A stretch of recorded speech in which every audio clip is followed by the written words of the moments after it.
قابل احترام مسلمان بھائیوں ساتھیوں دوستوں، پچھلے جمعے ہم نے ایک عنوان شروع کیا تھا۔ وہ عنوان تھا کہ 4 انسانی اعمال پر 4 رحمانی وعدے۔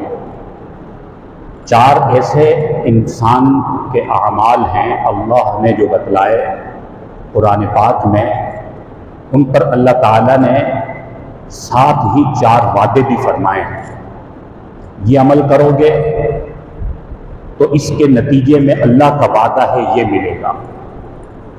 تو 4 علماء اکرام نے ایسے مقامات قرآن پاک کے لکھے ہیں کہ جہاں پر اللہ تعالیٰ ہمیں عمل کرنے کا حکم فرما رہے ہیں اور اس کے ساتھ اللہ تعالیٰ وعدہ بھی فرما رہے ہیں۔ پہلا عمل لَإِن شَكَرْتُمْ لَأَزِيدَنَّكُمْ، میرے بندو اگر تم میرا شکر ادا کرو گے تو تمہیں میں مزید بڑھا کر عطا کروں گا۔ اس عنوان پر ہم نے پچھلے جمعے بات کی۔ دوسرے موقع پر اللہ رب العالمین نے ارشاد فرمایا وَقَالَ رَبُّكُمُ ادْعُونِي أَسْتَجِبْ لَكُمْ۔ یہ دوسرا وہ عمل ہے جس کے نتیجے میں اللہ وعدہ فرما رہے ہیں۔ فرمایا وَقَالَ رَبُّكُمْ، تمہارا رب تمہیں کہتا ہے ادعونی، تم مجھ سے دعا کرو، استجب لکم، میں تمہاری دعاؤں کو قبول کروں گا۔ یہ اللہ نے حکم بھی دیا کہ مجھے پکارو، مجھ سے دعا کرو، مجھ سے مانگو، اور اس کے ساتھ اللہ نے وعدہ بھی فرمایا کہ تمہیں اس کی قبولیت ملے گی، دعا کا جواب بھی ملے گا، دعا کی قبولیت بھی ملے گی۔ جو اپنے اللہ کو جتنے صدق کے دل سے پکارے گا، اپنے اللہ سے دعا کرے گا، اللہ کا وعدہ ہے اللہ یقیناً دعاؤں کو قبول فرماتے ہیں، اس میں کوئی شک نہیں۔ دنیا کا بادشاہ یا دنیا کا عارضی صدر یا وزیر اعظم امید دلاتا ہے، لیکن اللہ رب العالمین یہاں یقین دلا رہے ہیں۔ جو سارے بادشاہوں کے بادشاہ، جو سارے شہنشاہوں کے شہنشاہ، سب کے خالق اور مالک ہے، وہ اللہ ہمیں کہہ رہے ہیں وَقَالَ رَبُّكُمُ ادْعُونِي، تمہارا رب تمہیں کہہ رہا ہے ادعونی، اللہ فرماتے ہیں مجھ سے دعا کرو، مجھے پکارو، استجب لکم، تمہاری پکاروں کو بھی سنوں گا، تمہاری دعاؤں کو بھی سنوں گا، اور تمہاری دعاؤں کو قبول بھی کروں گا۔ علماء اکرام نے لکھا ان اللہ علی کل شیء قدیر، اللہ ہر چیز پر قادر ہیں۔ ساری دنیا کے لوگ مل کر اللہ کو پکاریں، مشرق سے لے کر مغرب تک، شمال سے لے کر جنوب تک، ساری دنیا کے لوگ مل کر بیک وقت اللہ کو پکاریں، اپنی اپنی زبان میں پکاریں۔ ادعوا ربکم تضرعا وخفیا، کوئی گڑ گڑا کر اللہ کو پکارے، اللہ سے دعا کرے، کوئی خفیہ انداز میں دعا کرے، کوئی اجتماعی شکل میں اللہ سے دعا کرے، کوئی انفرادی شکل میں اللہ سے دعا کرے، کوئی رات کے اندھیرے میں اللہ کو پکارے، کوئی دن کے اجالے میں اللہ کو پکارے، کوئی بند کمرے میں اللہ سے دعا کرے، یا سب کے سامنے اللہ کو مانگے، اللہ سے اور دعا کرے۔ تو فرمایا بیک وقت اللہ سب کی پکار کو سنتے ہیں، اللہ سب کی دعاؤں کو سنتے ہیں، اور اللہ سب کی دعاؤں کا جواب بھی دیتے ہیں، اور اللہ بیک وقت اللہ سب کی دعاؤں کو قبول کرنے کا اختیار اور طاقت بھی رکھتے ہیں۔ اللہ بیک وقت ساری کائنات کی خواہشات کو پورا کرے، اللہ کے لیے کوئی مشکل نہیں۔ اللہ تعالیٰ قادر مطلق ہیں، اللہ ہر چیز پر قدرت رکھتے ہیں، اس لیے فرمایا ہر دم اللہ سے مانگتے رہو۔ اجیب دعوت الداعی اذا دعانی فلیستجیبوا، اللہ نے ایک اور موقع پر فرمایا اجیب دعوت الداع، پکارنے والا مجھے پکارتا ہے، فلیستجیبوا، میں اس کی پکار کو سنتا ہوں، اس کا جواب بھی دیتا ہوں کہ میرا بندہ مجھ سے کیا چاہتا ہے، مجھ سے کیا مانگ رہا ہے۔ تو ہمیں ہر دم اللہ سے مانگنا ہے، اللہ ہماری دعاؤں کا منتظر ہے، اللہ خوش ہوتا ہے۔ دنیا کا کوئی صاحب اختیار ہو، اس سے ہم اگر کچھ مانگیں گے تو وہ ممکن ہے بار بار مانگنے پر، بار بار سوال کرنے پر ناراض ہو جائے گا، لیکن فرمایا ہمارا اللہ وہ ہے کہ جس سے جتنی مرتبہ مانگیں گے اتنی مرتبہ اللہ خوش ہوگا۔ اللہ سے بار بار دعا کریں گے، اللہ بار بار عطا فرمائیں گے۔ صبح سے شام تک اللہ سے مانگتے جاؤ، اللہ تعالیٰ دیتے جائیں گے، اللہ دینے پر خوش ہوتے ہیں۔ اس لیے کسی نے کہا کہ تیرے کرم سے اے کریم کون سی شے مجھے ملی نہیں، جھولی ہی میری تنگ ہے، تیرے یہاں کمی نہیں۔ اللہ کے یہاں کمی نہیں ہے، ہمارے یہاں کمی ہے، ہمارے مانگنے میں دیر ہے، ہماری دعا کرنے میں دیر ہے، اللہ تعالیٰ کے دینے میں دیر نہیں ہے۔ تو اللہ تعالیٰ سے مانگا کرے، اللہ سے دعا کیا کرے۔ یہ جو شیطان ہے یہ ہمارا دشمن ہے، ان الشیطان لکم عدو مبین، قرآن نے کہا یہ شیطان تمہارا سب سے بڑا دشمن، یہ انسان کو مایوس کرتا ہے، انسان کو یہ بات ذہن میں لاتا ہے کہ تم نے اتنی دعائیں کی، ہر نماز میں دعا کی، تمہاری دعا تو قبول ہوتی ہی نہیں ہے، تمہارا تو مسئلہ حل ہوتا نہیں ہے، تم اللہ سے بار بار دعا کرتے رہتے ہو، تمہارا مسئلہ ہی حل نہیں ہوتا۔ تو یہ دماغ میں وسوسے لے کر آتا ہے کہ ایک طرف تو قرآن نے کہا کہ اللہ تمہاری دعاؤں کو یقیناً قبول فرماتا ہے، اور ہم تو اللہ سے فلاں مسئلہ مانگ رہے ہیں، فلاں مسئلے کا حل، فلاں پریشانی کا حل، ہماری دعائیں قبول نہیں ہوتی۔ یہ شیطان دل و دماغ میں تصورات میں ایسی باتیں ڈالتا ہے، انسان کے یقین کو توڑتا ہے۔ اللہ کی ذات پر جو انسان کا یقین ہے، جو ایمان کا حصہ ہے، اسے کمزور کرنے کے لیے یہ باتیں ذہن میں آتی ہیں۔ ہم نے اللہ سے دعا کی، ہماری دعا تو قبول نہیں ہوئی۔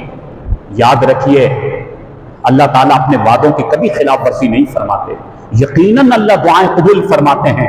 علماء کرام نے لکھا اللہ رب العالمین کی دعاؤں کو قبول کرنے کے مختلف انداز ہیں، اللہ تعالیٰ مختلف ترتیب سے دعا کو قبول فرماتے ہیں۔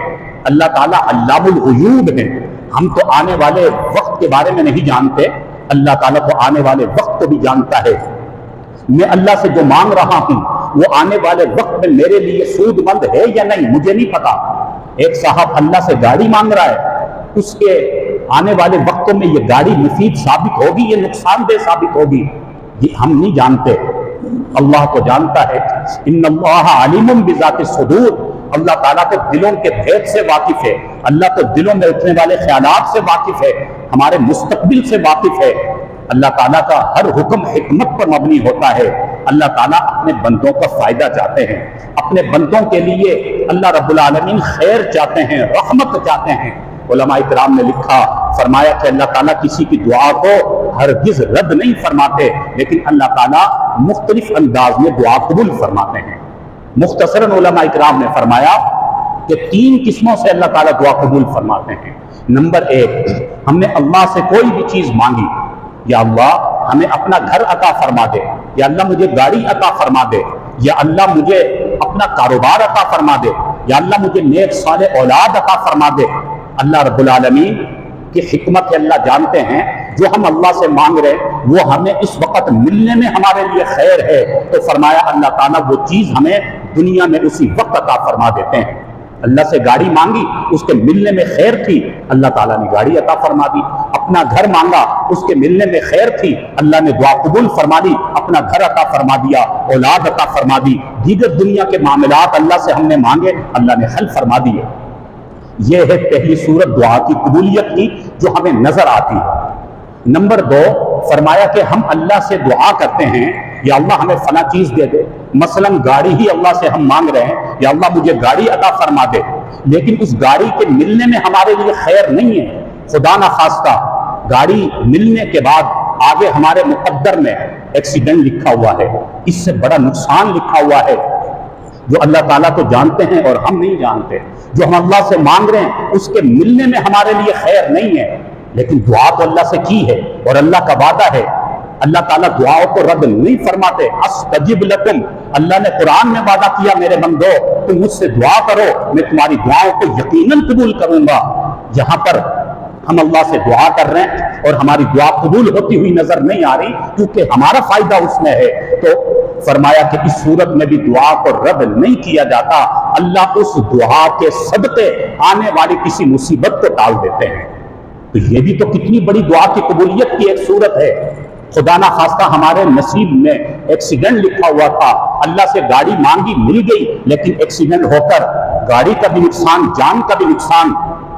اللہ تعالیٰ جانتے تھے، اللہ تعالیٰ نے ہمارے کہنے پر، ہماری دعا پر ہمیں گاڑی تو عطا نہیں فرمائی، لیکن دعا کو بھی اللہ نے ضائع نہیں فرمایا، رد نہیں فرمایا، اور آنے والی اس مصیبت کو دعا کے صدقے اللہ نے ٹال دیا، پریشانی ٹل گئی۔ یہ کتنی بڑی صورت ہے دعا کی قبولیت کی۔ اللہ تعالیٰ نے کتنا بڑا ہمارا مسئلہ حل فرما دیا، خیر فرما دی، ہم پر رحمت فرما دی، اللہ نے پریشانی کو ٹال دیا۔ اب یہ بظاہر دعا کی قبولیت ہمیں نظر نہیں آتی، شیطان دماغ میں ڈالتا ہے تم اتنے دن سے اللہ سے فلاں چیز مانگ رہے ہو اور تمہیں وہ چیز مل نہیں رہی، تمہاری دعا قبول نہیں ہو رہی۔ ہمیں معلوم نہیں ہے کہ ان دعاؤں کے صدقے کتنے مسئلے حل ہو رہے ہیں، کتنی مصیبتیں ٹل رہی ہیں، کتنی پریشانیاں دور ہو رہی ہیں، کتنی بیماریوں سے شفا مل رہی ہے۔ تو کبھی بھی مایوس نہ ہو، یہ بھی ایک دعا کی قبولیت کی صورت ہے۔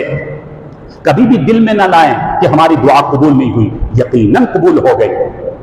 نمبر 3 فرمایا ہم اللہ سے کچھ مانگ رہے ہیں، اس چیز کے ملنے میں بھی ہمارے لیے خیر نہیں، اور مستقبل میں ہمارے نصیب میں کوئی حادثہ اور کوئی مصیبت بھی نہیں کہ اللہ اس دعا کے صدقے اس کو ٹال دیں، لیکن وہ چیز جو اللہ سے ہم مانگ رہے ہیں اس کے ملنے میں بھی خیر نہیں۔ تو فرمایا اللہ اس صورت میں بھی دعا کو رد نہیں فرماتے، فرمایا کہ اس دعا کو اللہ آخرت کا ذخیرہ بنا کر رکھ دیتے ہیں۔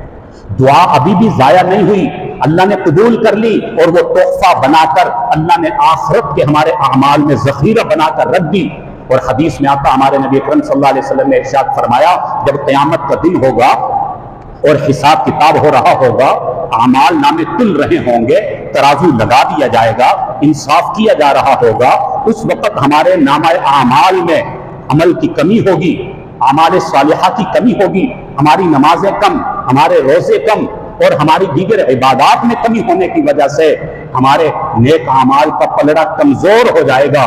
اس وقت بہت سی دعاؤں کو لایا جائے گا اور نیک اعمال کے پلڑے میں رکھ دیا جائے گا، اور اس کا نیک اعمال کا پلڑا جھک جائے گا، بھاری ہو جائے گا۔ وہ انسان، وہ مومن، وہ مسلمان حیران ہوگا کہ میرے اعمال کا مجھے اندازہ ہے، یہ اعمال میں اضافہ کس طرح ہو گیا، یہ کثرت سے اتنی دعائیں کہاں سے آ گئی؟ تو اللہ کے حکم سے اسے بتایا جائے گا اے فلاں تم نے دنیا میں اللہ سے کتنی دعائیں کی، ہر نماز میں تم اللہ سے دعا کیا کرتے تھے، تم شب و روز اللہ سے مانگا کرتے تھے، اس وقت اللہ نے تمہارے فائدے کی وجہ سے تمہاری دعاؤں کو قبول نہیں فرمایا، لیکن اللہ نے دعاؤں کو ضائع بھی نہیں فرمایا۔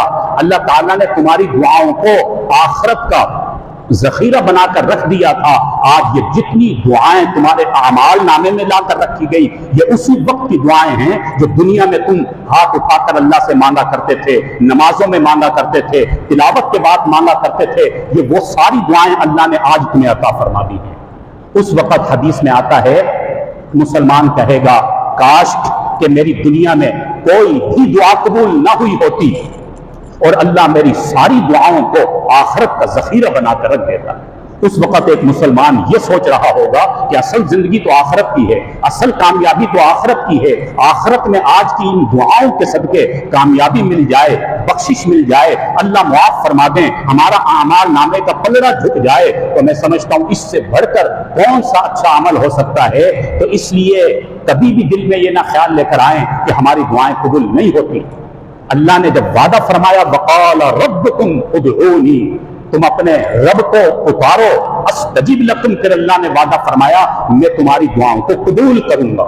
تو یہ دوسرا وہ انسانی عمل جس کے نتیجے میں اللہ نے وعدہ فرمایا قبولیت کا۔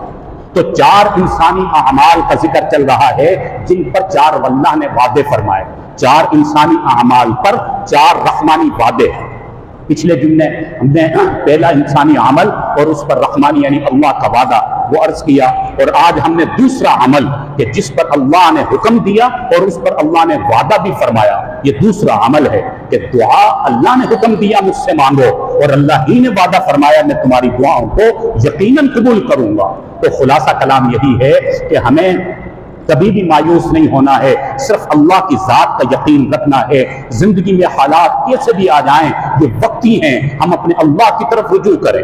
بعض دفعہ اللہ کی طرف سے آزمائش ہوتی ہے، بعض دفعہ اللہ تعالیٰ اپنے بندے کو، مومن کو پرکھنا چاہ رہے ہوتے ہیں، جس کو اللہ جتنا اپنا قرب دیتے ہیں اتنا اللہ آزماتے بھی ہیں، بندے کو پرکھتے بھی ہیں۔ احسب الناس ان یترکوا ان یقولوا آمنا وهم لا یفتنون، اللہ نے قرآن میں کہا ہے میرے بندو جب تم نے ایمان کا اقرار کر لیا کیا تم گمان کرتے ہو ہم تمہیں آزمائیں گے؟ نہیں، اللہ فرماتے ہم تمہیں آزمائیں گے۔